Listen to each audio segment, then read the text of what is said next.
একটি চমৎকার শিক্ষণীয় ঘটনা শুনে যাওয়ার অনুরোধ থাকলো। একদিন হযরত ওমর রাদিয়াল্লাহু তাআলা আনহুর দরবারে এক ব্যক্তি তার ছেলের বিরুদ্ধে অভিযোগ নিয়ে এলো। তিনি বললেন, আমার ছেলে আমার অবাধ্যতা করছে এবং আমাকে সম্মান করছে না, আপনি এর জন্য তাকে শাস্তি দিন। হযরত ওমর রাদিয়াল্লাহু তাআলা আনহু ছেলেটিকে ডেকে এনে তাকে জিজ্ঞাসা করলেন, তোমার বাবা তোমার ব্যাপারে যে অভিযোগ করছেন তা কি সত্য? ছেলেটি জবাব দিল, হ্যাঁ, আমিও কিছুটা দোষ স্বীকার করি, তবে আমারও কিছু প্রশ্ন আছে।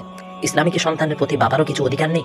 হযরত ওমর রাদিয়াল্লাহু তাআলা আনহু বললেন, হ্যাঁ, সন্তানের উপর বাবারও কিছু দায়িত্ব কিংবা কর্তব্য রয়েছে। যেমন 1. সন্তানের জন্য উত্তম নাম নির্বাচন করা।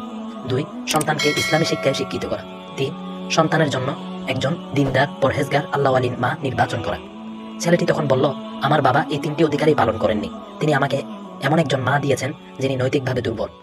আমার নাম এমন একটি রেখেছেন যা শুনে লজ্জা পাই, এবং তিনি আমার কোনো শিক্ষার ব্যবস্থা করেননি তথা ইসলামী শিক্ষায় শিক্ষিত করেননি।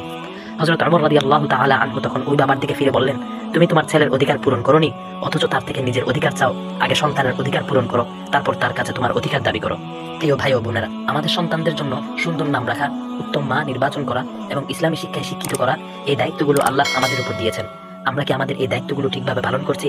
আমাদের সন্তানদের ভবিষ্যৎ কিভাবে গড়ে উঠবে তা নির্ভর করে আমাদের আজকের কাজের উপর। আসুন আমাদের দায়িত্ব পালন করি এবং আল্লাহর কাছে জবাবদিহির জন্য প্রস্তুতি গ্রহণ করি।